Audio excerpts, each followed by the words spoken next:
Habib Ali Al-Jufri yang sekarang sudah gabung, beliau posisi di Mesir. Yang terhormat Habib Alwi bin Abdurrahman Al-Habsyi, Habib Nabil Al-Musawa, yang sangat saya hormati Dr. Habib Hasani Ahmad, dan semuanya yang saya hormati Bapak Khalil Nafis, Bapak Deddy Suwarto, semua Gamenku, wabil khusus Ibu Haja Dr. Sri Mulyani, juga yang ngatur acara di sini Ustadz Zakaria Khobir yang saya hormati. Meneruskan ceramah atau nasihat-nasihat dari Habib yang sudah lalu, barusan kita dengar betapa ilmu atau teladan atau kesimpulan dari perilaku atau perkataan atau ikrar. Kalau dalam ilmu hadis, ikrar itu ada satu perilaku sosial tertentu yang didiamkan Rasulullah SAW dan kemudian itu dianggap pembenaran oleh Rasulullah SAW. Sambil menunggu connect dengan Habib Ali Al-Jufri yang di Mesir, kita sedikit cerita ilmiah betapa agama ini mudah.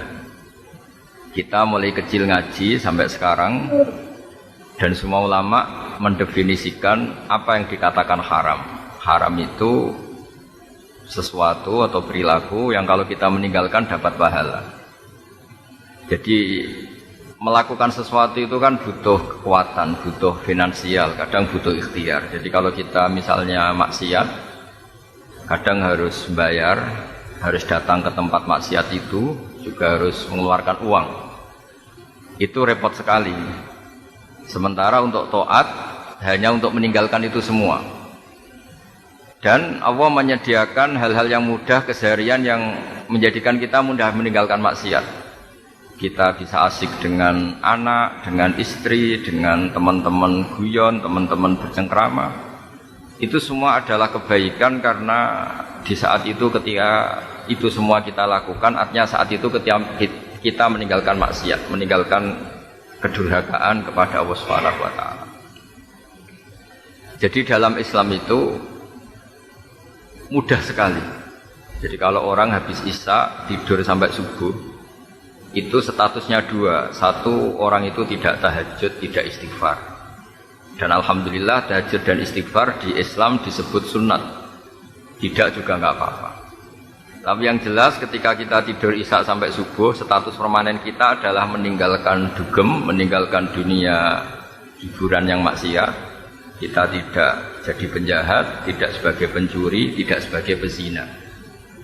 Sehingga tidur kita akan ditulis oleh Allah sebagai pahala. Karena di tidur itu berarti kita mulai jam 9, misalnya tidur jam 9 sampai subuh, status kita adalah tarkul ma'asi kulliha. Saat itu kita meninggalkan semua maksiat. Sehingga dengan status itu tidur itu luar biasa. Karena dengan tidur kita meninggalkan semua maksiat. Sebab itu Allah Ta'ala mengapresiasi tidur. Disebut oleh Allah Ta'ala, disebut wa min ayatihi manamukum billaili wan nahar. Termasuk ayat-ayat Allah adalah kalian tidur ketika waktu malam atau siang. Tentu dengan kualitas tidur yang luar biasa, yaitu tidur yang dengan itu kita meninggalkan maksiat. Plus tentu menjaga kesehatan. Jadi rahmat-rahmat seperti ini yang harus kita jaga sebagai umatnya Rasulullah SAW. Jadi saya sebagai pengkaji fikih, saya ingin Nabi yang Raufur Rahim ini, Nabi yang selalu punya konsep yang menyenangkan ini, hal-hal yang keseharian kita itu jadi ibadah. Ketika Rasulullah cerita ibadah yang luar biasa, di antara yang disebut itu, kamu nyari nafkah untuk anak istri kamu, dan itu juga ditulis ibadah. Kamu punya komunitas yang baik, itu juga ditulis ibadah. Terakhir dari sekian kebaikan itu Nabi ngendikan takufu syarroka anin nas fa innaha shadaqatun minka ala nafsi. Jika kebaikan yang butuh biaya Anda tidak mampu, maka yang penting efek keburukan Anda tidak menimpa orang lain. Itu juga ibadah. Saya ulang lagi sambil menunggu Habib Ali, saya akan cerita ini ada kitab Ithaf Sarah Ikhya. Di kitab Ikhya, karena ini ada acara Dzikra Maulidir Rasul, saya tidak tahu harus menerjemah apa, karena saya juga setuju Mas Khalil yang bilang ini perayaan. Tapi kadang bahasa Arabnya kadung dzikra. Dzikra itu mau tidak mau diterjemah peringatan, tapi karena peringatan yang indah ya disebut peringatan yang perayaan atau perayaan yang untuk mengingat. Saya sedikit cerita tentang akhlak Rasulullah Shallallahu Alaihi Wasallam di kitab saya halaman 210 juz 8. Betapa Rasulullah ini luar biasa. Jadi kalau kita dalam keseharian kayak umumnya orang, itu juga sudah termasuk niru akhlak Rasulullah Shallallahu Alaihi Wasallam. Suatu saat Nabi itu sama teman-temannya, sama sahabat menyembelih atau memotong kambing. Faqala rajulun alayya dzabhuha, saya yang bertugas memotongnya. Wa qala akharu alayya salkhuha, saya yang cara Jawa bedeti, saya yang mengolahnya. Terus faqala akhar alayya tabhuha, saya yang bagian masak.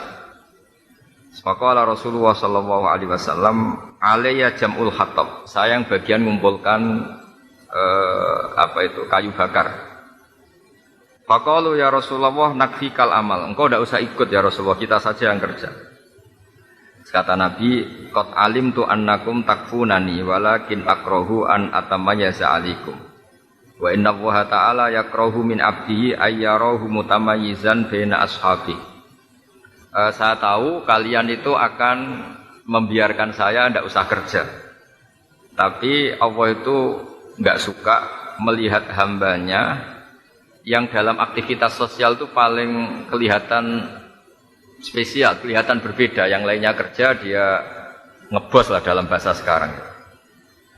Ini penting menjadi teladan. Jadi kalau perilaku-perilaku orang timur, khususnya orang Indonesia itu kan mbok atasan kayak apa, kalau ada apa-apa ya ikut terlibat. Jadi ketika kita makan-makan, meskipun kita kiai atau kita atasan atau kita pimpinan, itu paling enggak ya urun-urun, nata piring, nata apa, itu ajaran orang tua kita. Ternyata itu juga ditemukan dalam ajaran Rasulullah Shallallahu Alaihi Wasallam. Kata Nabi, wa inna Allaha ta'ala yakrahu min abdihi ayyarahu mutamayyizan baina ashab. Karena Allah itu orang suka kalau ada orang kelihatan paling spesial, hanya dilayani tapi tidak pernah melayani. Sehingga keseharian kita sebagai orang timur, saya ulang lagi, keseharian kita sebagai orang timur yang ikut menata-nata kalau ada tamu, ikut menata-nata kalau ada hajatan, itu juga bagian dari sunnah Rasulullah Shallallahu Alaihi Wasallam. Termasuk Sayyid Muhammad bin Alawi Al-Maliki dalam bukunya Manhajus Salaf fi Fahmin Nusus, beliau mengatakan ketika Rasulullah mikot itu ngambil setar ikhram dari Madinah di Bir Ali, itu artinya beliau ngambil mikotu baladi, ngambil dari setar negaranya atau kampung halamannya. Sehingga termasuk sunnah Rasul ketika orang Mekah yang ngambil mikot dari Mekah, yang orang Irak ya dari Irak. Jadi sunnah Rasul bukan berarti orang Irak memaksakan ngambil dari Bir Ali atau orang Mekah memaksakan dari ngambil Bir Ali. Tapi cara berhitung adalah Rasulullah mikot dari Bir Ali artinya mikot min baladi. Sehingga semuanya mengikuti sunnah Rasul ketika mikot min baladi. Begitu juga di situ diterangkan ketika Rasulullah itu tahnik pada anak-anak kecil pakai kurma misalnya, itu dianggap halawiyat min baladi, itu jenis makanan manis yang di negaranya. Sehingga di kitab-kitab fikih disebutkan misalnya orang Indonesia mau buka puasa itu tentu sunat pakai kurma atau apa, kalau ndak ya diganti degan atau apa, yang penting jenisnya halawiyat, jenis manis. Dengan seperti ini perasaan kita sebagai umat Rasulullah SAW yang ditakdir sebagai orang Jawa atau orang Indonesia itu tidak merasa sendiri. Mbah Maimun guru saya di antara karangannya beliau bercerita, Nabi itu milik kafatal linnas, semua orang merasa miliki Nabi. Beliau punya darah Mesir karena leluhur beliau diantaranya adalah Hajar. Hajar itu perempuan cantik yang berdarah Mesir, yang dulu dihadiahkan ke Sarah. Sarah kemudian dinikah Nabi Ibrahim, punya anak Ismail. Beliau berdarah Mesir. Kemudian Sayyid Abdullah punya ibu itu orang Bani Najjar, orang Dzurriyyah Bani Najjar. Sehingga disebut wa kana qad ijtaza bi akhwalihi Bani Adiyin min at-Thaifatin Najjariyah. Jadi Nabi kalau akhirnya hijrah ke Madinah itu karena beliau juga punya darah Ahlul Madinah, yaitu Bani Najjar.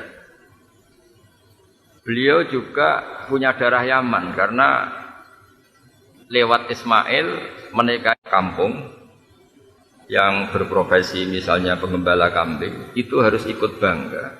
Karena di darah Nabi yang orang paling mulia di dunia dan akhirat, itu ada rodoah, ada susu yang menjadi darah daging beliau, minim ro'atin badawiyah, dari perempuan kampung yang bernama Halimatus Sa'diyah. Sehingga orang merasa bangga semua dengan Rasulullah SAW. Sebab itu terakhir sambil menunggu Habib Ali, saya baca sedikit tentang ketika beliau masih ikut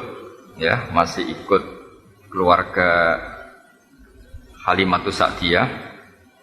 Ya, saya ulang lagi, ketika beliau masih ikut keluarga Halimatus Sa'diyah, zaman masih kecil beliau sudah didesain orang yang berakhlak al-karimah.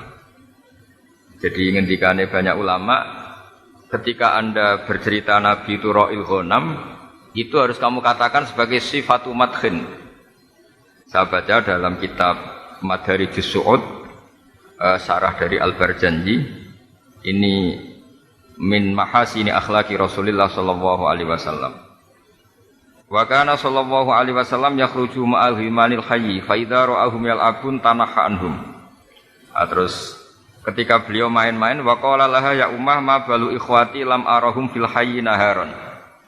Ibuku, Nabi itu memanggil Halimah itu ibuku, saking bagus akhlaknya. Kenapa saudara saya tidak kelihatan di rumah bermain-main? Qalat ya bunayya innahum yakhrujuna ma'an aghnam allati razaqanallahu iyyaha bi barakatik. Mereka ini menggembala kambing, yang kambing-kambing itu menjadi subur, menjadi gemuk karena berkahmu.